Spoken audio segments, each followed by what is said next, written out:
A lot of kids, they're not interested in conventional jobs. So as parents, should we be afraid or concerned if they choose a career as a YouTuber? Well, times are definitely changing. The way we consume content is also just so different nowadays. But I will say that YouTube is a platform where, creativity thrives. And I think the best thing about this is it's a tool where people can share their passions, can unleash their creativity and can just really express themselves. And by doing so, they get a following of viewers and they get following of fans. Creators really make the platform. It wouldn't be as successful as it is without them. Call it YouTubers or creators.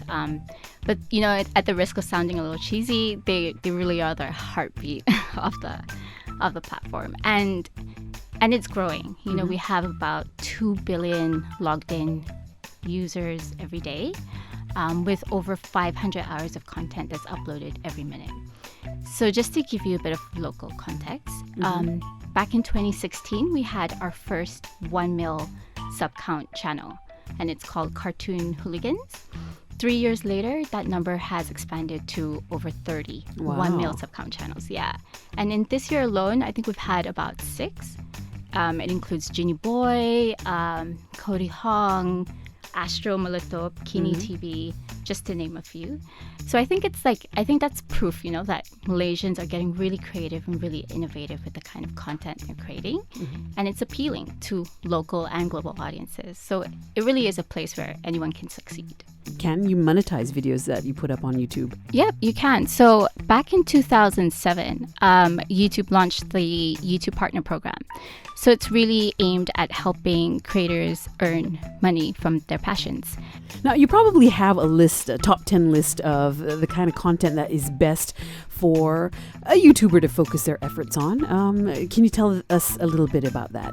Sure. So like I mentioned, entertainment, definitely top watched in Malaysia, and very local entertainment. So Alif Irfan does really great comedy skits, Shaimi Sazli also, and they recently reached the 1 mil subscriber count this year. I would also say a lot of gaming content's really great in Malaysia. We have heaps of channels that do Minecraft content. There's Nerd Gaming Malaysia. They do a lot of PUBG and Call of Duty content as well. Yeah, and inspirational content works really, really, really well. So Nadia, what would your advice be for new YouTubers that are starting out? My advice would be, again, consistency. Like just be consistent. It's going to be a long journey, and so you really need to be passionate about what you're doing. That's, I think, the starting point. As long as you have passion and drive for the content that you're creating, it should sustain you throughout the ups and the downs of your journey on YouTube. And be patient, because it does take time. Some creators actually create content on this particular day, but then they space out uploading it throughout the week. Right. So there's ways that you can manage your time, and also your well-being. Like it's also important to make sure that you know when to kind of like dial back. Right. Yeah, and take care of yourself throughout this journey. Finally, Nadia, your advice to parents who are skeptical and a little bit worried about a YouTube career for their kid.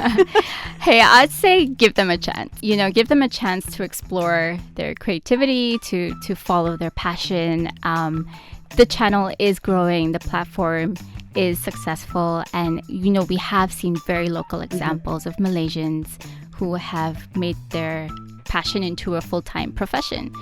So I would say give them a chance.